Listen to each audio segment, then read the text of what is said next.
Welcome to the See Jason podcast. I am Dagmara Borzych-Dużałka, a pediatric nephrologist from Gdańsk, Poland, and I am delighted to be joined today by my colleague, Dr. Priyanka Khandelval from Great Ormond Street Hospital, London, UK. Together, we will be discussing findings from our recent study conducted within the International Pediatric Dialysis Network, which examined the impact of early versus late Icodextrin use in children receiving chronic peritoneal dialysis. A key objective of peritoneal dialysis is to maintain proper fluid and sodium balance. In adults, randomized trials and meta-analysis have demonstrated that Icodextrin can enhance ultrafiltration and reduce fluid overload without adversely affecting residual kidney function or causing systemic side effects. However, evidence in children remains limited. Our studies sought to address this gap by evaluating global prescription patterns for Icodextrin and assessing whether early use within the first year after initiating peritoneal dialysis is linked to improved clinical outcomes. In particular, we examined ultrafiltration, blood pressure, residual kidney function, and the risk of mortality and technique failure. Priyanka, please go ahead and present the study results. Hello everyone, here are the study results.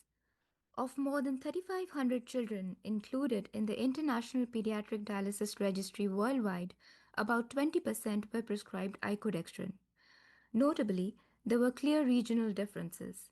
Its use was highest in the Middle East and Western Europe and lowest in Latin America.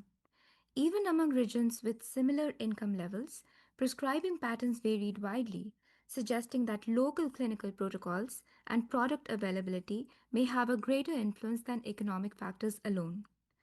Clinicians tended to prescribe Icodextrin to children with low residual kidney function, hypertension, low serum albumin, and high glucose exposure, patterns consistent with its use as an intervention for fluid overload. When outcomes were compared, the timing of Icodextrin initiation appeared to be a key factor. Children who started Icodextrin later, after more than 1 year on peritoneal dialysis, showed higher rates of uncontrolled hypertension and greater glucose exposure.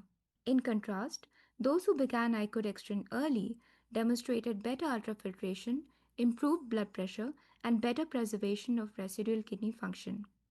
More importantly, early initiation was associated with a 5-fold reduction in the combined risk of technique failure or death compared to late starters. Earlier case series had raised concerns that Icodextrin might be less effective in the very young children due to greater reabsorption during long daytime dwells. However, in this analysis, about a quarter of Icodextrin users were under 5 years of age, and they achieved comparable ultrafiltration and blood pressure control compared to older children. This suggests that Icodextrin can be effective across the pediatric age spectrum. It is important to note, however, that while Icodextrin has been used in infants older than 3 months, particularly those who are anuric or remain hypertensive despite glucose-based dialysate, its use in this very young group requires extreme caution. There is a known risk of hypotension and hyponatremia, so initiation should always occur in the hospital setting under close clinical and biochemical monitoring. Altogether, these findings emphasize the importance of both appropriate patient selection and timely initiation of Icodextrin in optimizing outcomes for children on peritoneal dialysis.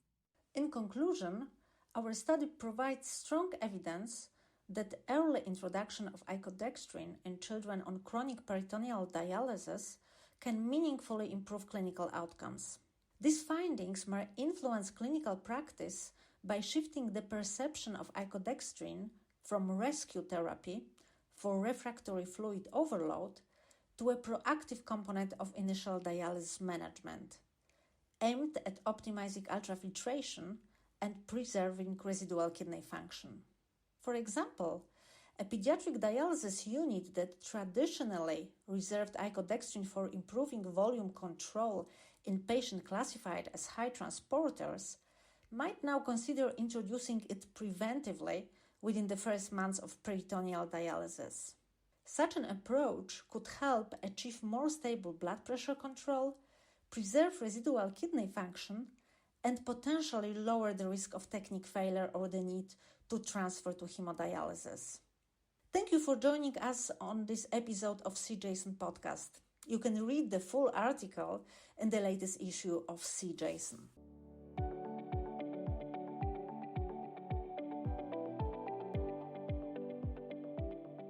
This podcast is copyrighted by the American Society of Nephrology. All rights reserved.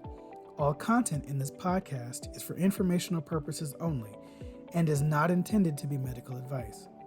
This podcast should not be used in a medical emergency or for the diagnosis or treatment of any medical condition. Please consult your doctor or other qualified healthcare professional if you have any questions about any medical condition or before taking any drug, changing your diet, or commencing or discontinuing any course of treatment. Thank you for listening to this podcast from the American Society of Nephrology.